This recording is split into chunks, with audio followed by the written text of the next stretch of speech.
ஒரு புலவர் முருகனை நோக்கி தவம் செய்தார். அந்த தவத்தை மெச்சி முருகன் காட்சியளிக்கிறான். முருகனை கேட்கிறார், உன்னுடைய இருப்பிடம் என்னன்னு சொல்லி. நான் இன்றைக்கி பார்த்துட்டேன், ஆனால் மறுபடியும் உன்னை எந்த இடத்துல பார்க்கணுன்னு தெரியல. கேட்டால் இந்த படை வீடுன்றாங்க, அந்த படை வீடுன்றாங்க, நீ எங்கே இருப்பேன்னு எனக்கு தெரியல. பொறுப்பது படிப்படை விடுத்தெடுகை வேலா, இருப்பிடம் உனக்கு இது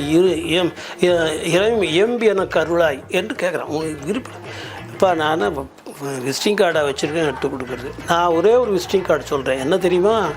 என்னுடைய இருப்பிடம், அதை நான் சொல்லுகிறேன், தெரிந்து கொள் என்று சொல்லி என்ன சொன்னார்? விழுக்குலம் ஒழுக்கமிலரேனும் திருப்புகழ் படிப்பவர் மனத்தினுள் இருப்பாம் என்று மிக அற்புதமாக எடுத்து சொல்கிறார். திருப்புகழ் படிப்பவர், யார் யாரெல்லாம் திருப்புகழை படிப்பாங்களோ அத்தனை பேர் தான் எனக்கு விசிட்டிங் கார்டு, அங்கே தான் நான் இருக்கிறேன், என்னுடைய இருப்பிடமே அதுதான் என்று எடுத்து முருகன் சொன்னதாக ஒரு பாடல்.